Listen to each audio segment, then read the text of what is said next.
ప్రియమైన వాళ్ళారా, ప్రభువైన యేసుక్రీస్తు నామములో ఈ యొక్క ఉదయకాల సమయాన మీ అందరికీ నా యొక్క హృదయపూర్వక వందనాలు తెలుపుకొంచున్నాను. ఈరోజు అంతా కూడా మీ చేయబడిన అన్ని విషయాల్లో దేవుని హస్తము మీకు తోడయుండి మీకు జయాన్ని కలుగుచేయును గాక. యెషయా గ్రంథము 3వ అధ్యాయము 10వ వచనములో సెలవిస్తుంది, మీకు మేలు కలుగునని నీతిమంతులతో చెప్పుము, వారు తమ క్రియల ఫలము అనుభవింతురు అనేటువంటి మాటను చదువుతున్నామండి. ప్రియమైన దేవుని బిడ్డలారా, మన ప్రతిరోజు మనం ఎదురు చూసేటువంటి మన జీవితంలో ఎదురు చూసేటువంటి ఒక విషయం ఏంటంటే, నాకు మేలు జరుగుతుందా, నాకు ఎప్పుడన్నా మేలు జరుగుతుందా అని చెప్పి మనం ఎదురు చూస్తూ ఉంటామండి. కానీ అనేక సార్లు మనం ఎదురు చూసేటువంటి మేలు మన జీవితంలో జరుగుతున్నాయంటే లేదు, జరగడం లేదండి. చాలాసార్లు మనకు ఎదురు చూపులంతా కూడా ప్రియులరా మోసపోవడంలోనే ముగిసిపోతున్నాయి. కానీ ప్రియమైన దేవుని బిడ్డలారా, ఈ యొక్క ఉదయకాల సమయాన దేవుడు నిన్ను నన్ను చూసి ఆయన అంటున్నాడు, నా కుమారుడు నా కుమార్తె, నీకు ఖచ్చితంగా మేలు కలుగును, నీకు మేలు కలుగును అని చెప్పి దేవుడు మనతో చెప్తున్నాడండి. ప్రియమైన దేవుని బిడ్డలారా, మనుషులు చాలాసార్లు మనకు కీడు చేయాలని చెప్పి ఉద్దేశిస్తారండి. కానీ మన యొక్క దేవుడు ఆ యొక్క కీడును మనకు మేలుగా మార్చేటువంటి దేవుడు. దావీదు సౌలు రాజుకు మేలే చేశాడండి. సౌలు దెయ్యంతో పీడించబడుతున్నాడు. ఆయన ఎప్పుడైతే దెయ్యం పట్టి ఆయన బాధపడుతున్నాడో అప్పుడంతా కూడా దావీదు తన యొక్క వాయిద్యాన్ని వాయించి ఆ యొక్క దెయ్యాన్ని వెళ్ళగొట్టే ఒక వ్యక్తి ఆయన వెళ్ళగొడుతున్నాడు. ఇలాగా దావీదు సౌలు రాజుకి మేలే చేశాడు. కానీ సౌలు రాజు దావీదుకి ఏం చేశాడంటే కీడే చేశాడండి. ఎలాగన్నా దావీదుని చంపాలి అని చెప్పి ఆయన్ను తరుముకుంటూనే ఉన్నాడు, వెంటాడుతూనే ఉన్నాడు. దావీదు యొక్క జీవితంలో కొన్ని సంవత్సరాలు సౌలు రాజుకు భయపడి తన ప్రాణాన్ని కాపాడుకోవడంలోనే చాలా సంవత్సరాలు గడిచిపోయాయండి. అప్పుడంతా కూడా దావీదు యొక్క ఆలోచన ఎలా ఉండుంటుంది, నాకు మేలు జరగదా అని చెప్పి ఆయన మేలు కొరకు అంగలార్చుంటాడండి.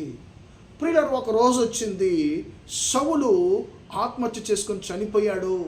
ప్రియులారా, ఏ రాజు అయితే దావీదుని ఆయన చంపాలని వెంటాడాడో ఆ రాజు యొక్క స్థానానికి రాజుగా దావీదుని దేవుడు అభిషేకించాడు. ప్రియులారా, దావీదుకు దేవుడు గొప్ప మేలు చేశాడు. ఆయన యొక్క మంచి క్రియ యొక్క ఫలితాన్ని మనుష్యులు ఇవ్వలేదు, దేవుడిచ్చాడు. ప్రియమైన దేవుని బిడ్డలారా, మిమ్మల్ని ఏమన్నా ఒకవేళ సమస్యలు ఏమన్నా వెంటాడుతున్నాయేమో, నీ కుటుంబాన్ని ఒకవేళ సమస్యలు వెంటాడుతున్నాయేమో, నేను పారిపోవడంలోనే నా జీవితము చాలా సంవత్సరాలు గడిచిపోతున్నాయి అని చెప్పి నువ్వేమన్నా బాధపడుతున్నావేమో, ఒకటి అయిపోతే ఒకటి ముగిసిపోతే ఒకటి వెళితే ఒకటి, ఇలాగ నన్ను మార్చి సమస్యలు నన్ను వెంటాడుతూనే ఉన్నాయి, నేనేం చేయాలి, నాకు మేలు కలగదా అని చెప్పి అంగలారుస్తున్నా నిన్ను చూసి ఈ యొక్క ఉదయకాల సమయాన దేవుడు అంటున్నాడు, భయపడొద్దు, నీకు ఖచ్చితంగా మేలు జరుగుతుంది, నీకు మేలు కలుగుతుంది, నువ్వు భయపడొద్దు, నీ యొక్క మంచి క్రియ యొక్క ఫలాన్ని నువ్వు ఖచ్చితంగా అనుభవిస్తావని చెప్పి దేవుడు ఈ యొక్క ఉదయకాల సమయాన నీతో మాట్లాడుతున్నాడు దేవుడుగా. కాబట్టి మనం ధైర్యంగా ఉందాము. మనుష్యులు మనకు కీడు చేయాలని ఉద్దేశించినా కూడా మనకు మేలు చేసేటువంటి దేవుడు మనతో ఉన్నాడు. ఆయన ఖచ్చితంగా నీకు నీ కుటుంబానికైనా మేలు చేస్తాడు, మేలు జరిగిస్తాడు. ప్రార్థన చేద్దామా? ప్రేమగల మా తండ్రి, దయగల దేవ, ఇంతవరకు తండ్రి మీ మాటలు విన్న తండ్రి, మీ బిడ్డలు మీరు దీవించండి, ఆశీర్వదించండి, మీకు మేలు కలుగును అని తండ్రి స్తోత్రం అయ్యా మీ మాట చెబుతుంది. అయ్యా, ఆ మాట ప్రకారం మీ బిడ్డలకు మేలు కలుగును గాక.